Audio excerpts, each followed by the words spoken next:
Chapter 143. The Hunt 6. Hector watched the scene take place from a distance. Hundreds, no, thousands of spikes shot up from the previously empty ground. The spikes were all black, but they were not shadows. They were all wriggling as if they were alive, and each spike seemed to be covered in black keratin. "Don't get too close." The voice inside his head seemed full of excitement as it warned Hector. "Even if it's you, if you were to get close to that, your body would rot away and die." "Have you confirmed any signs of life?" Hector eventually asked. "There's nothing to see, but if you want to check, go have a look yourself." "However, Hector, despite your abilities, if you get close to any of those with your bare body, you will definitely rot away and die," the voice repeated with emphasis. Hector's face contorted into a frown at these words. It wasn't like he suspected those words were unfounded, as the speaker didn't have any reason to lie to him, but he still felt a need to check it out. Hector picked up a few stones lying near him and threw them forward. The moment that the stones touched the black thorns, the stones turned black and disintegrated into ashes. Upon seeing this happen in front of him, all thoughts of going closer vanished. Shaking his head, Hector stepped further backward. "He must be dead," Hector agreed with some regret. "We have enough sacrifices in any case. Wasn't it just Yuad's selfishness that made him obsessed with having that guy as an offering? Well, with the relationship between them, he has a reason for his obsession. Or perhaps it's because of Eugene's value as a sacrifice." Hector speculated. I've heard that blood relations like siblings or parents are of higher value as sacrifices, but, strictly speaking, Eugene Lionheart isn't blood related to Yuad, right?" Hector just shrugged in response to the voice and turned around. What kind of reaction would Yuad show to the fact that he had been unable to capture Eugene and bring him back? Would he be angry? Or perhaps disappointed? Hector recalled the usual look on Yuad's face. Yuad looked as if something had been emptied out of him.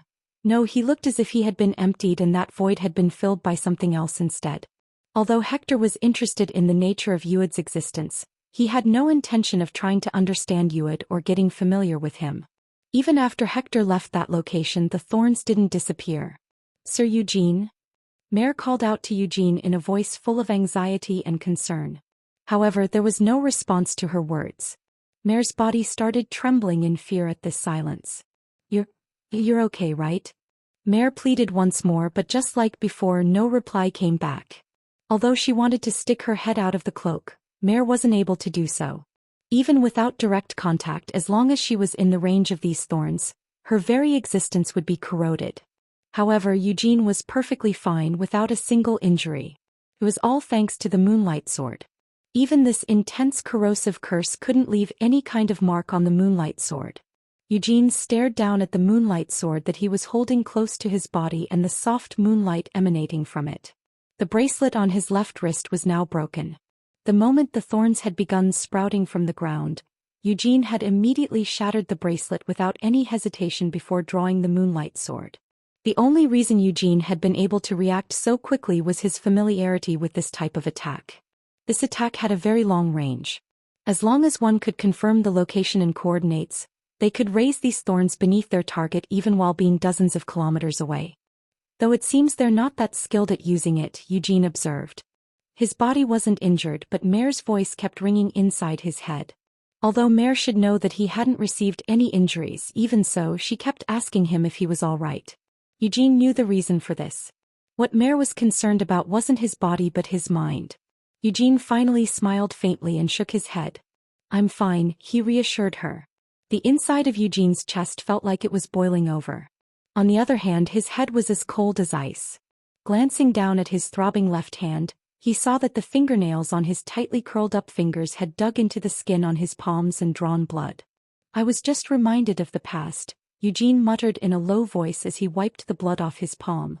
"I wasn't able to fully split them in two," Eugene thought regretfully. He had originally meant to use the Moonlight Sword to slice apart all the sprouting thorns. But his efforts had fallen short. Perhaps if it had been with the Moonlight Sword at its full power, he would have been able to do it. But what Eugene currently possessed was merely the hilt of the Moonlight Sword, with only the power from a fragment restored to it. Well, it's not the only thing lacking in strength, Eugene mused. He had still been able to slice off enough of the thorns so that his body wasn't injured. There also weren't any subsequent waves of attacks. Now that he had taken a slow look around, he could see that the shape and density of the thorns were lacking compared to their full potential. As expected, Eugene thought as he lifted the moonlight sword. For a human being who isn't the demon king or even a demon folk, this is probably their limit. Whenever the demon king of cruelty had thrust his demon spear Luentos forward, the entire demon king's castle had become a field of thorns. That unpredictable attack had almost killed Hamel several times. After the demon king of cruelty was slain, and with Vermouth currently missing, the new owner of the demon spear Luentos was now the council head. Doin's Lionheart. Eugene ground his teeth as he swung the moonlight sword. Bong. The light spraying forth from the moonlight sword erased countless thorns. After swinging the moonlight sword a few more times, Eugene left the sight behind. Now that the bracelet has been broken, he won't be able to sprout those thorns on my exact location anymore, Eugene thought with some relief. With the power of his demonic eyes, the demon king of cruelty could summon his thorns without needing their specific coordinates, but Doins wouldn't be able to do that. Value as a sacrifice, Eugene repeated to himself. Those were the words that Hector had muttered. Although I don't know what they're doing that requires a sacrifice. For now that means their purpose isn't to slaughter everyone unconditionally, Eugene realized with relief. To be honest, he hadn't thought that Doins would be able to use the power of the demon spear. Eugene recalled, in the first place, the only one who could freely use the weapons of the demon kings was Vermouth. In his previous life, Eugene had also picked up the demon king's weapons a few times. The moment he had grabbed them, his blood had begun to turn black, and he had felt like he was going crazy. That's not a power that can be used continuously, Eugene guessed. But this was all simply self-justification. Eugene had to admit that he had been careless. Although he had suspected that Doins was a villain, he had only thought of the man as the head of the council, not as the master of the demon's spear. To think that Vermouth's distant descendants would really be able to draw out the special attack of the demon's spear. What are you going to do? Mare asked with a voice chock full of anxiety. From that darkness spirit summoner to the council head as well. This forest is much too dangerous. I know that Sir Eugene is strong, but fighting the enemy on their home ground is... He said that there were sacrifices. Eugene silenced Mare, though he knew what Mare was worried about. Hector must have captured Cyan. Mare fell silent. It might not just be Cyan. Seal might have been captured as well. Garjeth and the others could also be included in their capture targets, Eugene said, his face twisting into a scowl. As long as Cyan and Seal were okay.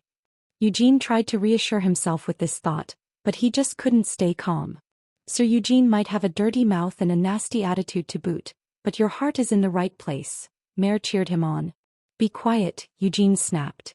Instead of listening, Mare continued, indeed, if you were a hard-hearted person, then you wouldn't have fought against the demon kings to save the world. Even if the world was in a terrible state 300 years ago, with your skills, Sir Eugene, you would have been able to live comfortably without taking any risks in such a world. There's something wrong with your words, Eugene denied as he clicked his tongue and shook his head. I was able to survive in that world and become stronger because I just couldn't feel comfortable with living in such a world. It wasn't just me either. That goes for Sienna, Anise, Molan, and Vermouth as well. We all shared that same trait. These words came naturally to Eugene without any trace of exaggeration. If Hamel had wanted to seek comfort on his own, he could have done so on a few occasions. When his entire village had been annihilated by monsters, leaving him as the sole survivor, he could have just been grateful for that miracle and decided to live quietly. But he hadn't done that. Hamel had wanted revenge. That was why he had become a mercenary. When he finally succeeded in making a name for himself as a mercenary, he also had plenty of opportunities to live in comfort. But just when his fame was on the rise, Hamel had instead decided to head to Helmuth. Sienna, Anise, Molan, and Vermouth had also been the same. If they had really wanted to, they would have been able to find a way to live comfortably. Vermouth had certainly been the pillar of the party, but none of them had ever said something like, I want to go back, I don't want to fight, this much should be enough. So let's just stop. They just continued to hope and long for the future. They even thought about and discussed what they might do when they had managed to defeat all the demon kings, and the world had become peaceful. What kind of lives would they live? It's because you're a hero, Mare said, not really trying to persuade Eugene. But I hate that title because of how heavy it is, Eugene sighed. But Sir Eugene, at this point, you're still going to go and save everyone, aren't you? Mare pointed out. Well, it's not quite true that I'm going there to rescue them, Eugene replied as his face twisted awkwardly. But I'd feel bad if I just left them there, so it can't be helped. Also, I'm pretty pissed off. After all, wasn't I just doing my own things? But that fucker Doynes, the old bastard, he tried to kill me, didn't he? So he's the one who picked a fight first. And Hector, the other bastard, kept chatting me up, but he was just trying to stab me in the back. Well, that might be the case, but in the end you're still going to go and save Miss Seal and the others, Mare insisted. No, that's not what's important. The important thing is that it's only natural for me to get mad in this situation, right? Mare, you already know this, but I have quite a savage and shitty personality. Since you can't teach an old dog new tricks, my personality is exactly the same as it was in my previous life. The council head? The demon's spear? Fuck that. I have the moonlight sword and the holy sword. Do you really think I'll lose if I use the storm sword, the dragon spear, and the thunderbolt all at the same time while also turning on ignition? As Eugene spat out this tirade, he dropped the moonlight sword back into his cloak. That's... Sir Eugene, you really can't just be honest, can you? Mare said with a sigh. What? Where would you even find someone as honest as I am? Eugene demanded. Some fuckers are acting like motherfuckers, so I'm going to go fuck them up. What's wrong with that? Did I ever say there's something wrong with what Sir Eugene is planning? Mare questioned. Then stop saying so many pointless things and just sit tight inside the cloak, Eugene growled as he glared into the darkness. After reading Eugene's thoughts, Mare gulped and asked, as expected, is it really Sir Euid? While holding Akasha, Eugene had managed to spot Euid. To his sight, it appeared that Euid really hadn't learned any black magic, nor was he using any forbidden magical artifacts. But the only thing that Akasha allowed Eugene to see was magic. If Euid had made a contract with a spirit of darkness, it was impossible for even Akasha to detect it. Seeing how they're preparing offerings, it seems like they're preparing some kind of ritual related to black magic. If there isn't some unknown third party involved, then Euid must be at the center of all this, Eugene reasoned. This was a crime that couldn't even begin to be compared to when Euid had tried to learn black magic on his own. Since Euid had gotten his own siblings and a lot of his collateral relatives involved, even the patriarch, Gilead, wouldn't be able to defend Euid from the consequences. That means it's fine even if I kill Euid here, Eugene rationalized. The image of Euid's face as he smiled while thanking Eugene flashed through his head. Eugene couldn't even begin to understand what in the world Euid had been thinking when he had said that. You've caught one more, Hector muttered as his brows furrowed.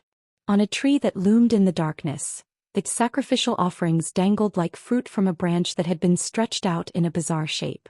There were the twins from the direct line as well as Garjeth and Desra from the collateral lines. When Hector had left this area, there had only been 4 sacrifices in total. Now, Genya had been included as well, bringing the total up to 5. Hector looked up at Genya, who had lost consciousness and was hanging there completely limp. I'm not the one who brought her here, Euid's voice emerged from the darkness. She found this place on her own and ran in all by herself. But you're the one who made her do that, Hector accused. I know that you and that young lady have a close relationship. However, Hector, you were the one who failed to bring back the offering that you were tasked with. As such, isn't it all right for me to add another offering of my own accord? Euid argued. Hector sighed. When you put it like that, I can't say anything back, young master. Hector looked away from Genya. Well, it's true that we were pretty good friends. She was quite a fun sparring partner as well. However, with all that, I don't think we're close enough for me to beg you not to sacrifice her. Hector pondered for a moment on what to say. He couldn't quite figure out which words would best express his complicated mood. This is quite a delicate feeling. So that's it. Although I don't mind killing her, I don't want to see her die like this. That's right, it's like that, Hector said with some relief at figuring it out. So what, are you asking us to not sacrifice her? Euid asked. No, like I said, I don't mind. What matters right now isn't my mood. It's that the young master manages to complete this spell properly. With more sacrifices, the spell will become correspondingly better, right? Hector said, waving his hands dismissively as he headed closer to the center of the darkness. However, he wasn't able to get too close. The more the distance between him and it shrunk, the more an indescribable ominous feeling nibbled away at his mind. This feeling wasn't unfamiliar to Hector. Within northern Ruhr, the country which had just opened its gates to the demon folk of Helmuth starting from 5 years ago, there had been several times when Hector had met a high-ranking demon folk. It's not unfamiliar, but it still makes me feel dirty every time I encounter something like this, Hector thought as he narrowed his eyes and peered into the darkness. The ground was covered in a magic circle painted in red blood. It wasn't just the ground either. Even in the empty spaces midair, blood had spread out in several lines from the magic circle. Hector hadn't learned any magic. However, he had enough of a connection with magic that he was able to carry a high-ranking artifact that couldn't be bought even with millions of sals. Because of that, Hector could feel it intuitively. The magic circle that Uid was currently drawing was by no means part of any ordinary spell. As a wizard of the fourth circle, Uid was definitely incapable of properly operating such a magic circle. In the first place, magic circles weren't something that could be used just because they were drawn neatly. With a high-ranking magic circle, it was impossible for them to be operated unless you were a wizard of sufficient skill. How amazing, a voice was heard from behind Hector.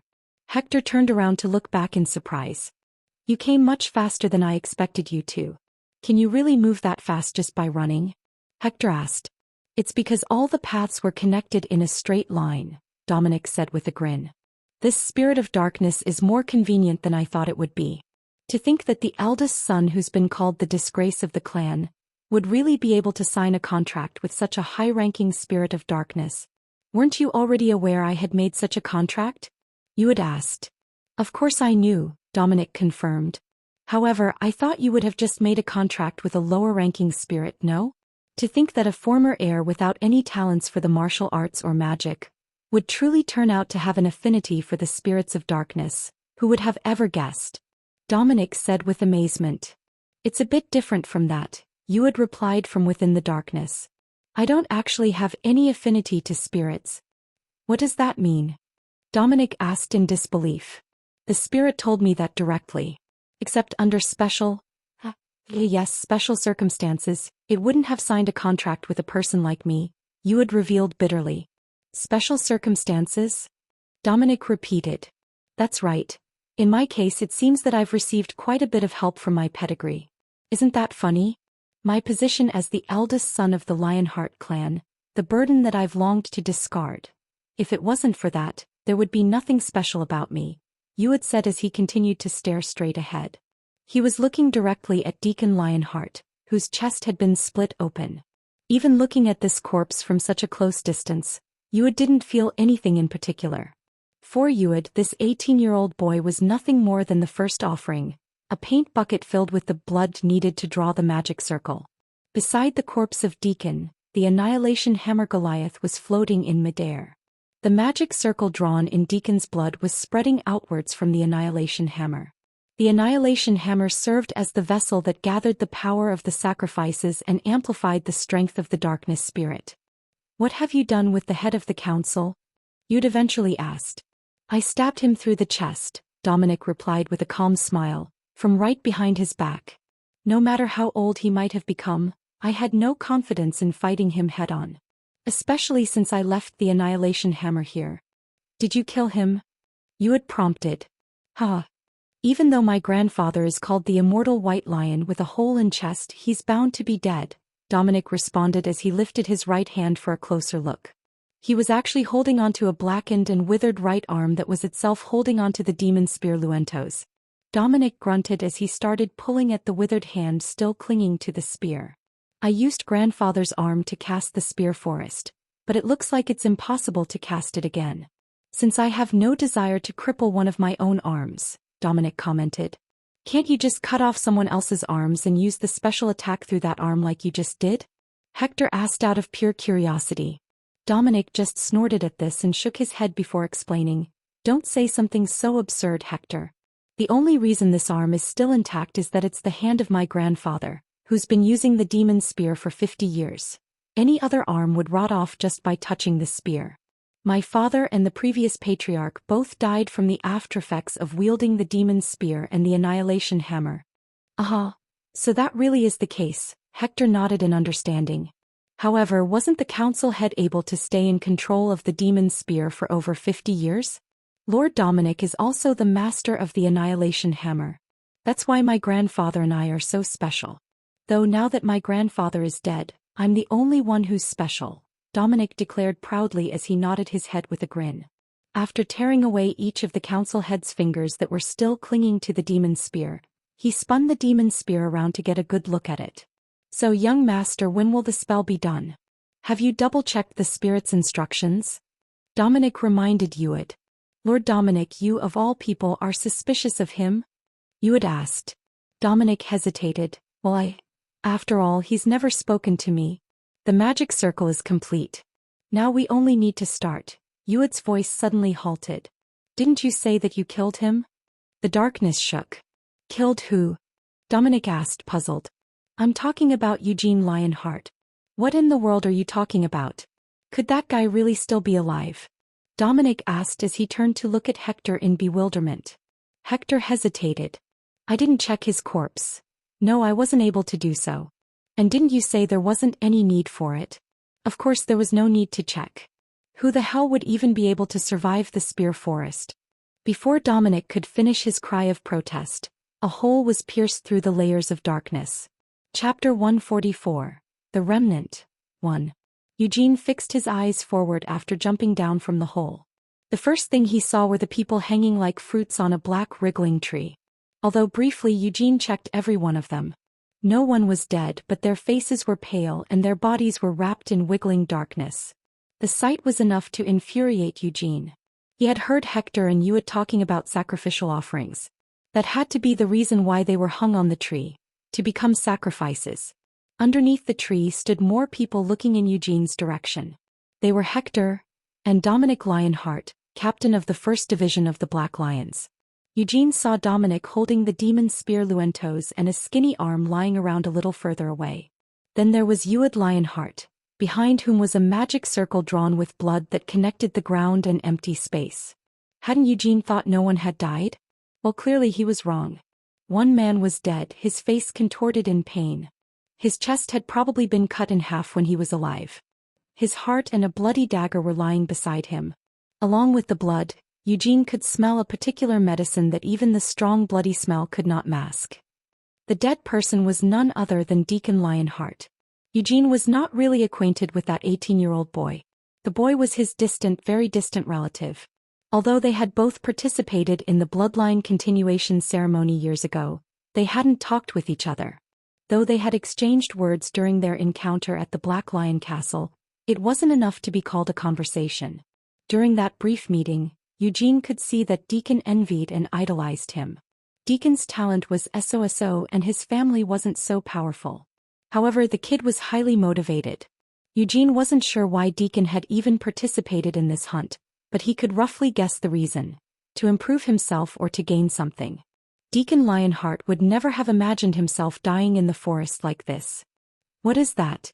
Eugene thought as he looked at the magic circle floating behind Ewed, but he couldn't understand the circle, even with Akasha's power. That's Annihilation Hammer Jigalath. The Annihilation Hammer, the weapon of the Demon King of Carnage, was floating in the middle of the magic circle. The magic circle was built on an advanced magic spell that couldn't be understood even through Akasha. Was the Annihilation Hammer a catalyst? Were living people going to be used as offerings on top of that? Eugene's ash-colored hair rose up. Whoosh. Blue flame mixed with lightning wrapped around Eugene's body, becoming bigger. He understood the situation. He didn't know the details, but he also didn't need to ask such things for now. The relationship between these three, their goal, and their connection with each other. All of that was secondary. What Eugene had to do right now was turn those three into vegetables. That was the easiest way to solve most of this fucking complicated situation. I can't use ignition now. Eugene considered his options. There was no going back once he used ignition. There could be more of them hiding in this place. On top of that, Eugene had no allies to take care of him if he collapsed after using ignition, and he had to be careful of using that particular skill in situations like this. You really are alive, Dominic murmured, shaking his head in disbelief. Dominic had gotten Eugene's exact coordinates from his bracelet and accurately activated Spear Forest at that location. Spear Forest was an attack that ignored distance. It didn't even have any telltale signs before the target got attacked. How could he have survived such an attack unscathed? Dominic was seeing the impossible with his own eyes, but he still couldn't believe it. It would be better to subdue him than kill him, right? Dominic kept on mumbling as he picked up the demon's spear. He was asking Yuid, but Yuid was blankly watching Eugene, who was wrapped in flames. Those were the flames from the white flame formula of the Lionheart's main family. However, Yuid didn't recognize the bluish flame mixed with lightning that surrounded Eugene. He swallowed hard without realizing it. So far he had seen many flames produced by the white flame formula. He had seen his father's flame long ago, and today he had witnessed Cyan and Seal's flames. However, Eugene's flame was different from theirs. Yes, Yuid answered as he nodded. There were several emotions that Eugene could read from Yuid: envy, idolizing, and greed. Eugene was disgusted. He hid his two hands inside the cloak of darkness. Mare was already synchronized with Eugene's mind, preparing for the incoming fight. She wasn't the only one. Tempest was also preparing for the fight. The Wind Spirit King was not only furious with the current situation itself, but also harbored massive rage at the fact that his enemies were the Demonic Spear and the Annihilation Hammer. Dominic moved first. He was the captain of the 1st Division of Black Lion Knights. Divisions were not assigned numbers based on strength, but Dominic was nevertheless confident that he was the strongest Black Lion Knight. Carmen and Genos Lionheart were strong, even by his own admission. He truly wasn't sure whether he would overpower them if they fought with their strength and skills alone. Yet Dominic knew that he was special. In the history of the Lionhearts, there was almost no one who could perfectly control the Demon King's weapons, apart from the Great Vermouth himself. The previous patriarch and Dominic's father had even passed away because they weren't able to fight off the curse of a Demon King's weapon. Dominic had been handling such a weapon for decades. And right now he was holding the Demon's Spear. Since he had been favoring the Annihilation Hammer for a long time, he was more adept at using the Annihilation Hammer. But even so, he was pretty confident in handling a spear. I have a rough idea of your ability, Dominic thought. Eugene's fight with Genos Lionheart wasn't the only fight that allowed Dominic to get some ideas. You killed Barung, right? Dominic asked as if just to confirm. The distance between Dominic and Eugene was reduced in no time. The black spear came right up to Eugene's nose.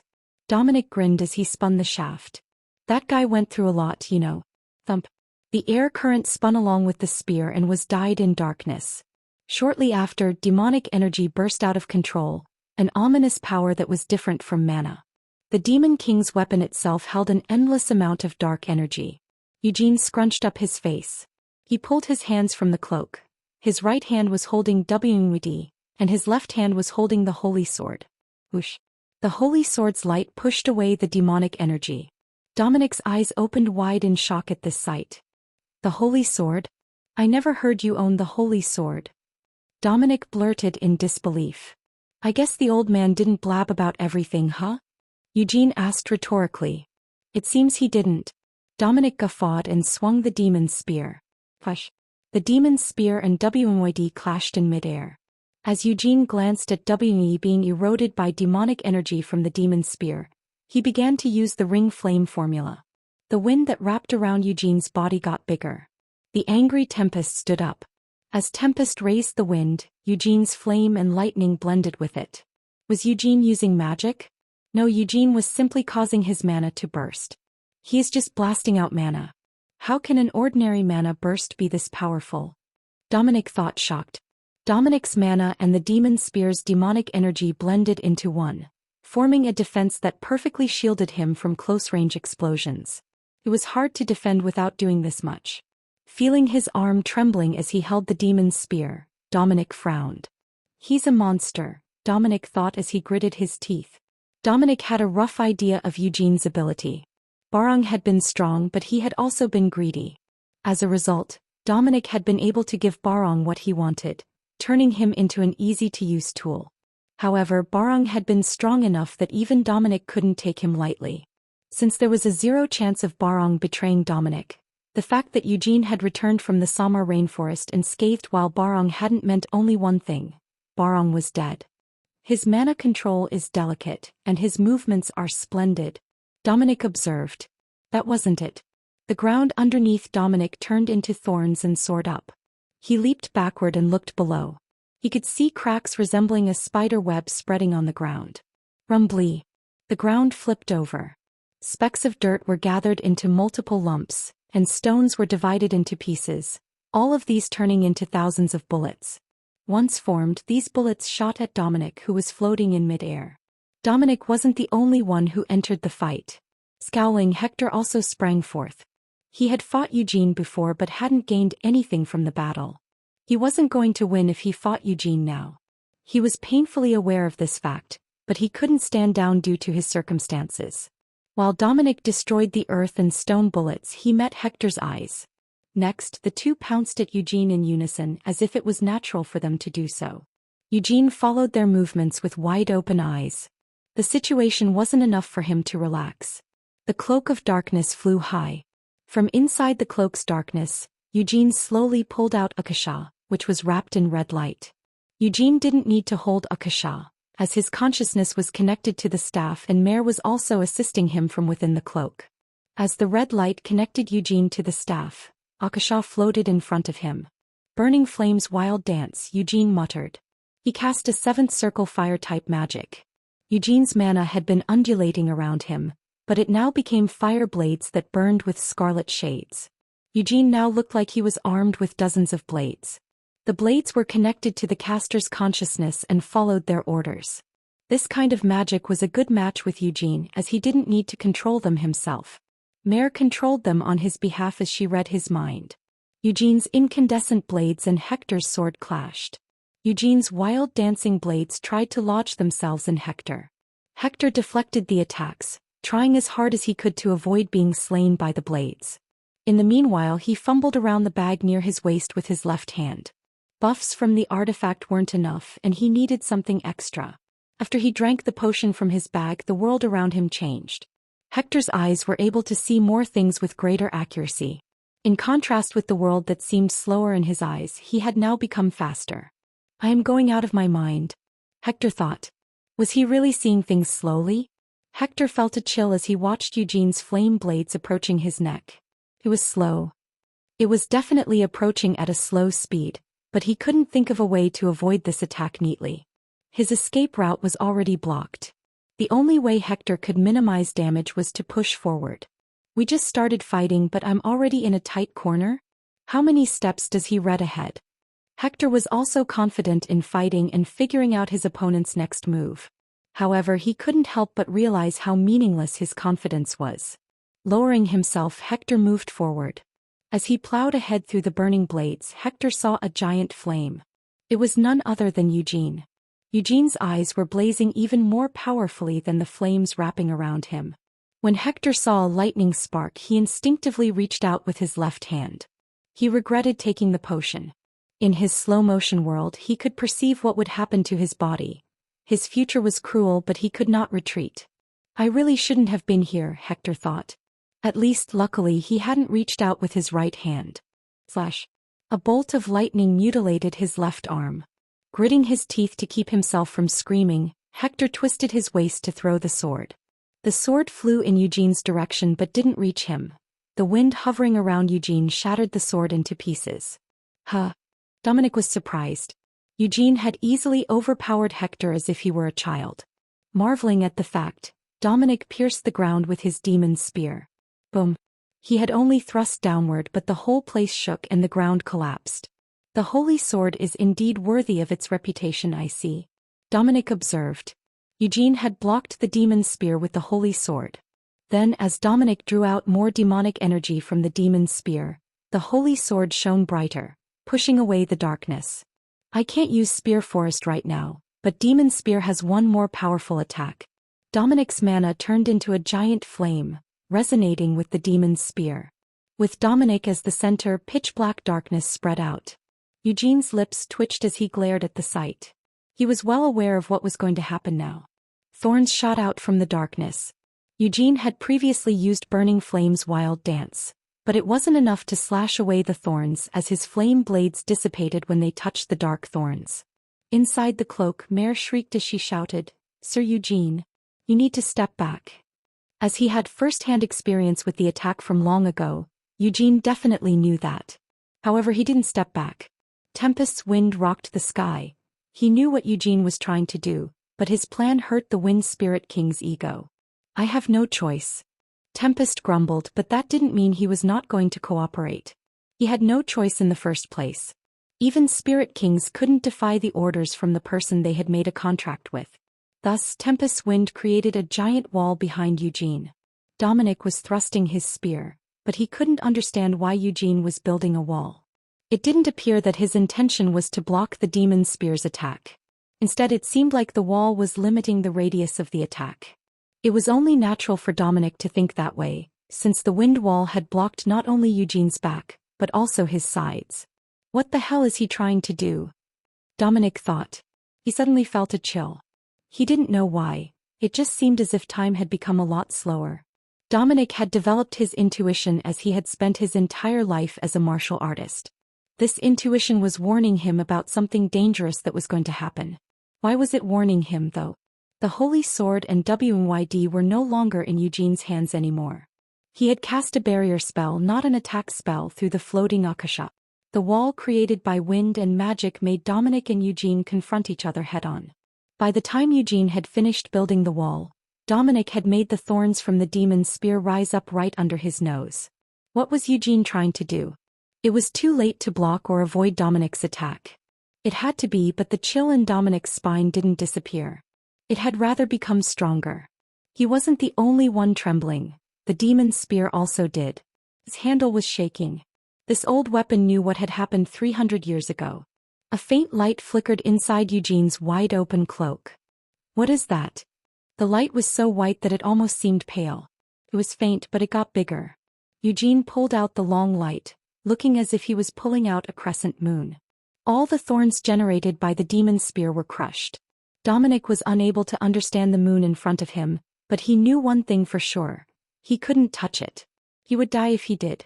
Dominic gathered demonic energy from the crushed thorns to build a defense wall, but the wall wasn't able to block out the light, not even for a second. That horrible moonlight lit up every bit of the darkness that tried to spread. I should run, Dominic belatedly realized. Eugene hadn't built the wall to limit the range of his attack. He had done it to stop Dominic from avoiding Eugene's attack by dodging sideways. There were two things Dominic could do: push forward and be torn apart by the moonlight, or keep on stepping back until he exhausted himself. The moonlight sword. Dominic wasn't the one who called the sword's name. It was Ued Lionheart looking at Eugene's sword with wide eyes. The entire sword was covered with moonlight, even its handle. You didn't know what that sword was. The moonlight sword wasn't recorded in the Lionheart. No, the world's history. However, the being connected to Ued's mind knew the sword. Oh. The darkness spirits that spread around Ued gathered in one place. Ink-like darkness spread in Ued's golden eyes, completely turning them black. Red dots showed up in the center of his black eyes. A darkness spirit that wasn't able to take form wrapped around Ued's body. Attracted by the darkness, Ued grabbed the annihilation hammer at the center of the magic circle. When Ued grabbed the annihilation hammer, Eugene instinctively looked up at him. Oh my God! Tempest felt a presence from the darkness spirit that covered Ued. The presence made him despair. I'm not mistaking something, right? Eugene murmured and put his hand over his left chest. I am feeling the same thing as you, Tempest confirmed.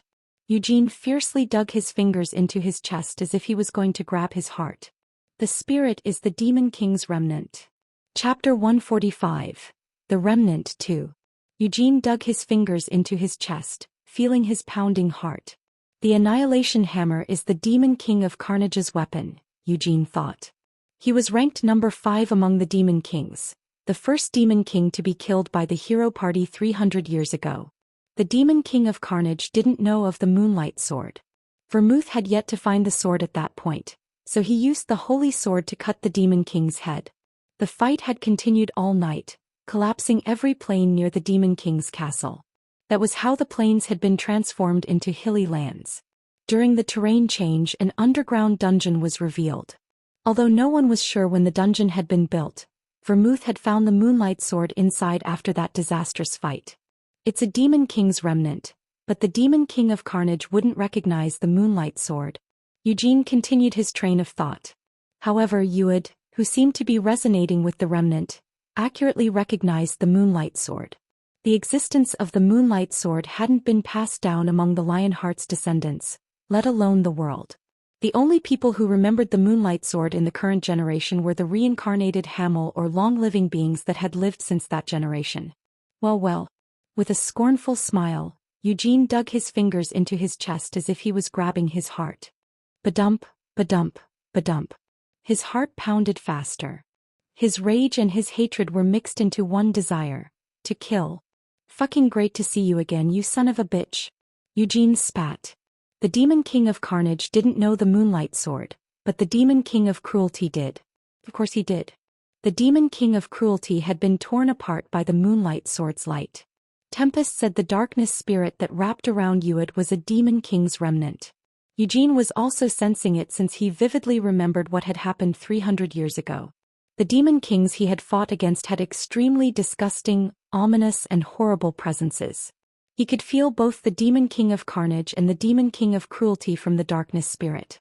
The spirit was too small, considering that it was a remnant of two Demon Kings. However, it was understandable. That miserable thing was what had become of the Demon Kings after they had died 300 years ago. Pathetic. Eugene didn't even bother hiding his rising desire to kill them. You should just have collapsed into specks of dust if you are dead. Why did you prolong your pathetic lives by leaving your remnants in your weapons? Did you two hold each other's hands and hope to resurrect yourselves because you thought it was okay now? Ba-dump, ba-dump, ba-dump. His heart kept on pounding, but he didn't calm down. Instead, he used his mana to make it beat faster. Yeah, you may have even succeeded. Eugene's hair rose up. His mana flame and the lightning within blazed up more fiercely. He was using ignition. If I wasn't here. He had already taken out the Moonlight Sword and the Holy Sword. Though he had said there was no going back when it came to using ignition, so what? If he was worried about the aftermath, he could just wipe everything out, eliminating the need to worry in the first place. Besides, he couldn't worry about his safety when he was looking at those disgusting beings right before his eyes. He wasn't sure what that magic circle and the sacrificial offerings were for. However, it was pretty obvious how they would be used since that darkness spirit had been born from two Demon King's remnants. No, if he didn't kill them now, there would be one more living Demon King, bringing the total of living Demon Kings to 3. 300 years ago he had gone through all that trouble to kill 3 Demon Kings. How could he let it go to waste? What in the world? Hector's face turned pale as he backed down after he stopped the bleeding of his severed arm. He looked back and forth between Uid, floating in the air with the darkness, and Eugene, wrapped around in an unbelievably fierce flame. Hector knew how everything had started. The captain of the 1st Division of the Black Lion Knights, Dominic Lionheart, didn't take any pride in being a Black Lion and a Lionheart. The thought I am special had previously motivated Dominic to work hard for the Lionhearts, but the Lionhearts didn't treat Dominic as someone special. His grandfather was the immortal White Lion, who was known as the living legend of the Lionhearts. However, his family was still a collateral family, since his grandfather hadn't become the patriarch. That fact made him discontented. This discontentment was considerably heightened and distorted when Eugene, a collateral family member, became the main family's adopted son. What are you? Dominic dryly laughed as he stood up. Dominic had never felt as close to death in his entire life as when he had felt the unidentified power just now. The form of death that Dominic had just felt was none other than the moonlight. How are you that strong? He asked as he swallowed the blood rising up in his mouth. The demon's spear didn't shatter amid the awful moonlight, but Dominic was gravely injured after swinging the spear. His mana flow had reversed, damaging his cores, and his left leg was left mangled because he had stepped back 2 seconds too late. What have you done just now? Dominic asked desperately. Some other collateral family members had similar grievances as Dominic. Of course, they didn't blatantly reveal their grievances. Instead, they had secret meetings among themselves, blabbering about the Lionheart's future and dreaming of a future where the collateral family members, they themselves became leaders of the next generation. Dominic knew them very well since it was one of his jobs. The Black Lion Knights existed for various reasons. One of them was to hunt those worthless bugs that ate away at the family's pillar. That was why getting close to them was easy. As a Black Lion, Dominic thought that those bugs were a group of pathetic losers. However, he liked their plan of using the main family's first son, who had gotten kicked out after being treated like trash. I was almost there, Dominic hissed. Was everything a coincidence? Oh, it was fate. Just as the name suggested, darkness spirits lived in darkness. However, darkness didn't necessarily mean dark places without any light. It also referred to a human's mind where light and darkness couldn't be clearly distinguished.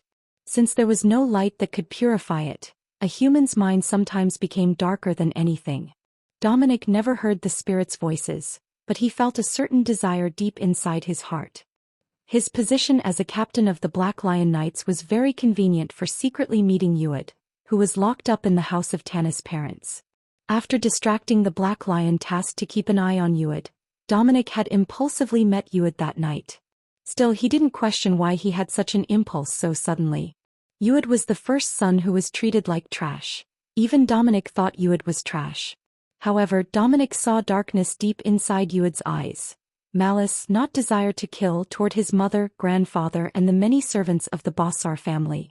In the beginning his plan was to deliver a black magic catalyst. If Uid became a black wizard, the Lionheart's honor would be irreparably damaged. It was even better if Uid ended up running amok afterward.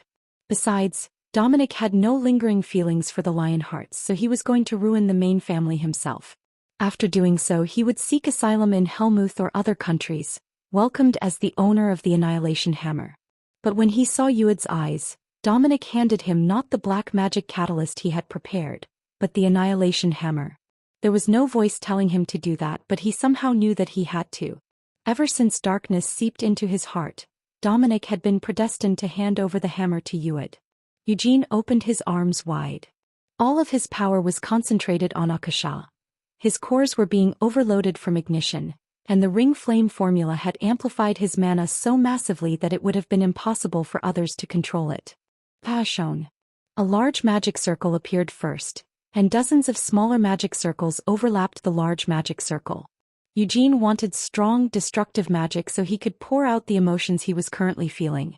As Eugene began casting his magic, Mare assisted him. Dozens of different types of magic were cast simultaneously. Dominic and Hector couldn't properly perceive which magic circle was which at first and how the different magic circles were connected. However, they felt the attack that erupted in front of them was a magical disaster. Oh! Dominic let out an outcry as he thrust the demon's spear. Amid the light created by Eugene's magic, the demon's spear's darkness spread.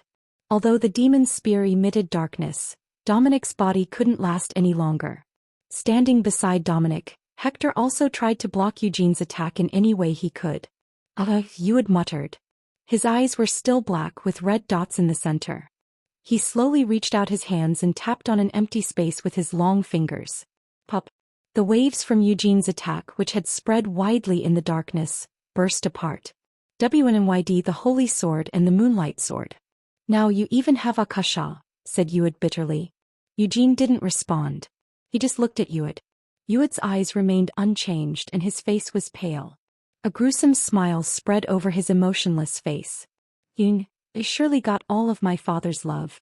Again Eugene didn't answer. He just smiled. From what Uid had said, Eugene figured out what kind of a being Uid was. He was influenced by the darkness spirit born from the remnants of the Demon Kings. Due to that influence he had received a part of the Demon King's memories. However, the Demon Kings weren't reigning in Uid's mind. It was just their residue.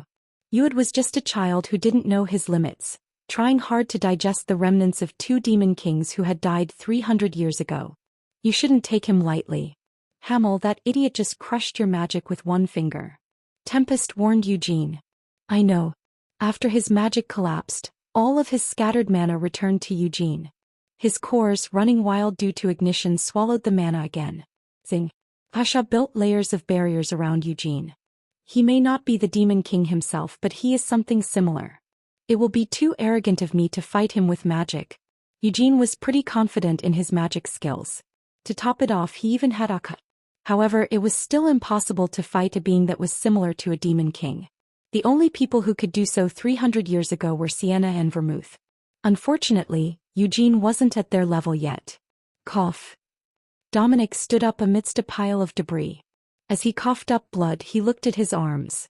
Rather than him holding the demonic spear, it simply laid on top of his bizarrely twisted arms. Besides Dominic, Hector was lying unconscious. But Dominic had no obligation to care for Hector, nor was he composed enough to do it anyway.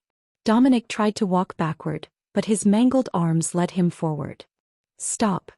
Dominic begged the demon's spear. He didn't want to fight this brainlessly, destroying everything nearby.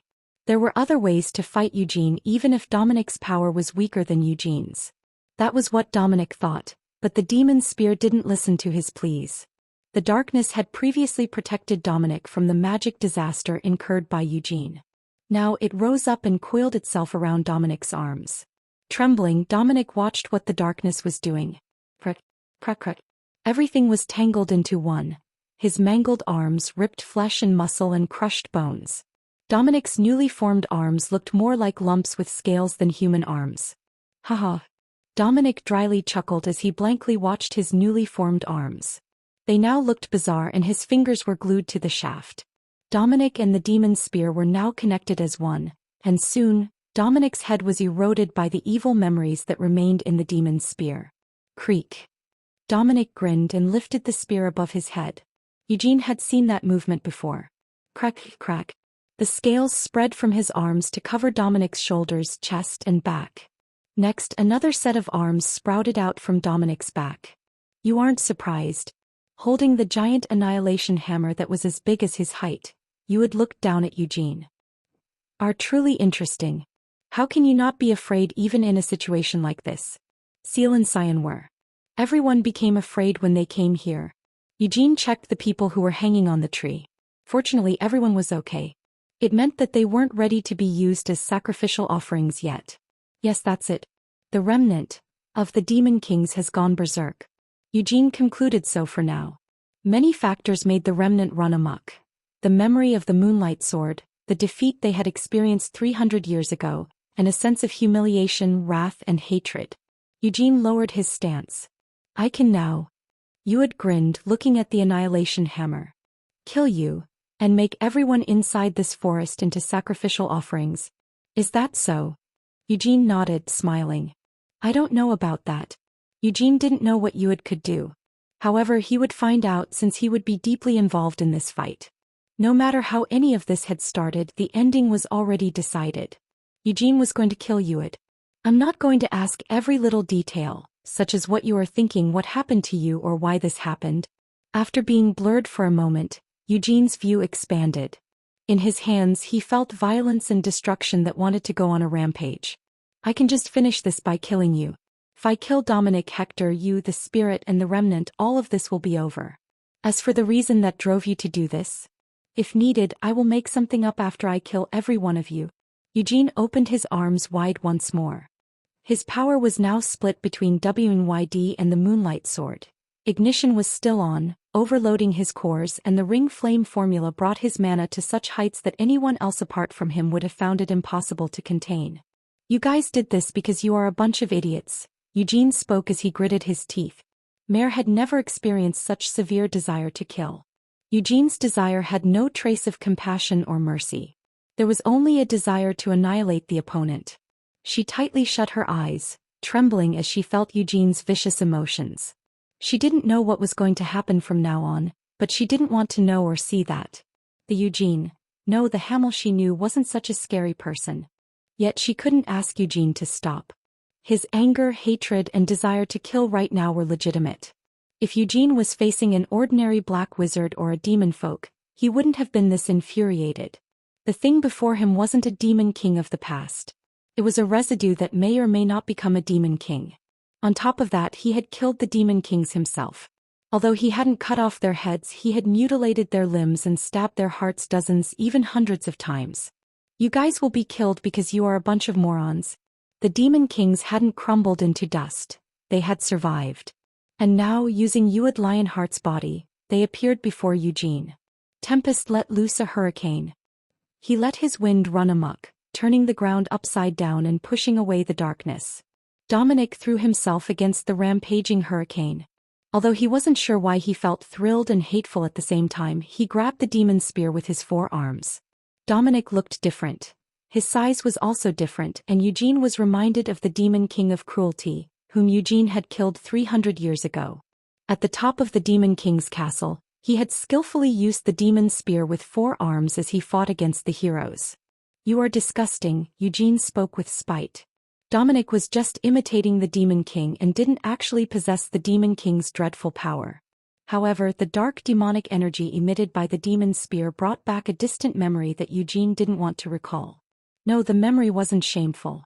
The Demon King of cruelty was the one who had lost in the end. It was a glorious tale of heroism for Eugene.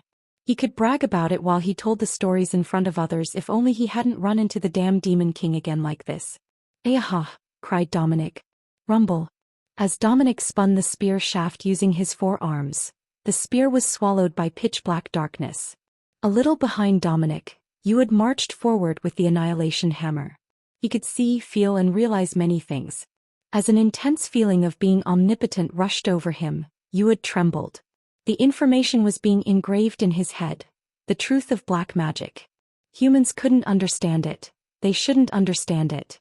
With knowledge of this truth, Yuad came to a conclusion. He needed more blood from the members of the Lionheart clan to complete the magic circle and turn the spirit into its spirit king. Specifically, he needed the blood of the members of the main family, but the young twins from the main family weren't enough. Yuad needed blood from that thing before him. 300 years had passed after the Great Vermouth and his party slayed the Demon Kings. Yuad was the descendant who had the purest Lionheart blood. He had only met his ancestor from 300 years ago as a portrait or a statue in the main house, but strangely enough he could now vividly see the Great Vermouth in his head. He wasn't scared of a large army or a demon king. Wrapped around in white flame, he marched forward with a cold, pale light in his hand. Yes. Yuad saw Eugene. Dominic thrust the demon's spear, but it was deflected upward by the moonlight sword's light. Tempest storm that followed shattered the darkness. Dominic ran forward with a weird sound. Maybe it was a scream, maybe an exclamation, maybe a shout of concentration. He was using a grotesque spear skill in which he freely used his forearms, but he still couldn't get the upper hand in this fight. Eugene swung the moonlight sword, tearing off Dominic's arms as easily as cutting a piece of paper. Before anyone knew it, Eugene thrust the holy sword that lit up the darkness and pierced Dominic's body. Like you. Although he wasn't sure why, Yuad felt thrilled as he watched Eugene stab Dominic with his sword. Yuad idolized Eugene's flame. Yuad could diligently spend his entire life learning the white flame formula, but he would never reach Eugene's level. That was why Yuad wanted Eugene's talent. Eugene's talent that was recognized by Yuad's father and everyone else in the Lionheart clan. Therefore, Yuad happily accepted the truth inside his head. Eugene Lionheart had to be sacrificed for the spirit to become a spirit king. In fact, Yuad wished to make Eugene into a sacrificial offering even if he didn't need to. Eugene was the one who had forced Yuad to wake up from his happy dream 3 years ago. That day, Yuad had faced a harsh reality after waking up from his dream. He had changed himself to live in reality. If this was how his childhood had come to an end, he now wanted to have a coming-of-age ceremony.